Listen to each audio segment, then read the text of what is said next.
কি করে। আমি কই যে এতগুলো বোতল কি করবে। তখন আমি এখানে আসলাম, এই আপাক জিজ্ঞেস করলাম, কয় যে আমি ইউটিউবে দেখছি, দেখার পরে আমি বিশ্বাস করি নাই। সেখান থেকে উনি নাকি নারায়ণগঞ্জ গেছিল, যা ওই বাড়িটা দেখছে ওনার বান্ধবী, ওখানে করছে, করে দেখার পরে তো এখানে আসা এই বাড়িটা করে। তো আমরা প্রায় দেখি যে গাতে গাতে। আমি তখন জিজ্ঞেস করলাম যে এই বোতলের বাড়ি কি এত টিকসই দিবে। তো ওনার মিস্ত্রি বলছে বলে যে ইটে যা টিকসই দিবে তার চেয়ে বেশি, বলে এটা হার্ড, এটা হবে নাকি প্লাস্টার করলে, এবং দেওয়ালও মজবুত।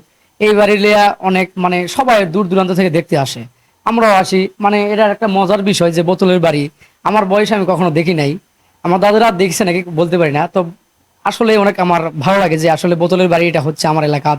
মানে আমি নিজেকে অনেক মানে ভাগ্যবান মনে করছি যে আমার এলাকাতে বোতলের বাড়ি হচ্ছে।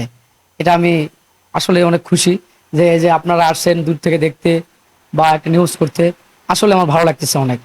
গণমাধ্যম কর্মী হওয়ার সুবাদে এখানে অনেক গণমাধ্যম কর্মী এসেছেন, তারা এই বাড়িটির নিউজ কভার করতে। আমার এই এলাকায় বাড়ি হওয়ার সুবাদে আমিও এসেছি।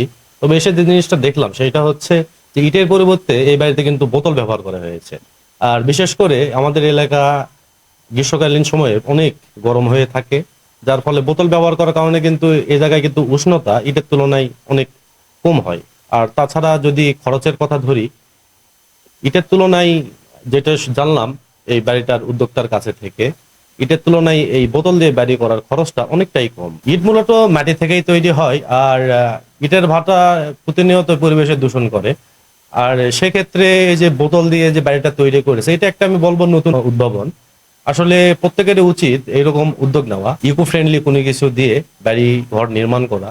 এরকম উদ্যোগ প্রত্যেকেরই নেওয়া উচিত আমাদের দেশকে সামনেতে এগিয়ে নিয়ে যেতে হলে। প্রথমে আর কি আপনার ইউটিউবে দেখছিলাম, মানে এইখানে তো আমরা, আমার নানির বাড়ি, আমাদের বাসা তো ঢাকায় আর কি, এখানে বেড়াইতে আসি সবসময়, মামাদের বাড়িতে খালাদের বাড়িতে আসি। তো আমার আম্মুরে বললাম যে আমাদের তো আসতেই হয় গ্রামে, তাহলে আমরা একটা এই জায়গায় বাড়ি করে রেখা যাই, আর আসলে হয়তো তুমি থাকলা, নয়তো আমরা বেড়াইতে আসলাম।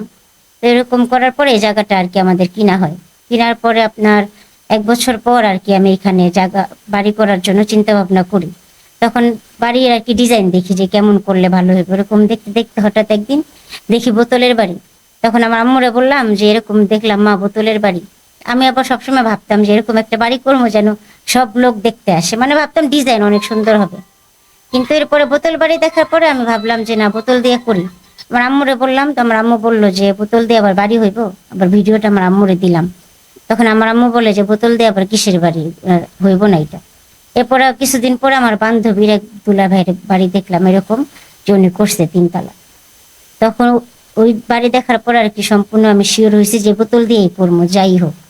এরপর ঢাকা থেকে এখানে আসলাম, এসে এখানে ভাঙ্গারি দোকানের খোঁজ করলাম। খোঁজ করার পরে বোতল কেজি হিসাবে প্রথম 20 টাকা কেজিতে আমি বোতল কিনা শুরু করছি। এরপরে এখন 50 টাকা কেজিতে কিনি। কিনা এরপরে যখন মিস্ত্রিরে বললাম, প্রথম তো মিস্ত্রি আর কি আপনার এভাবে হইব না আপা, বাড়ির দেওয়াল ভাঙা পড়ে যাবো, এই সেই অনেক কথা বললো।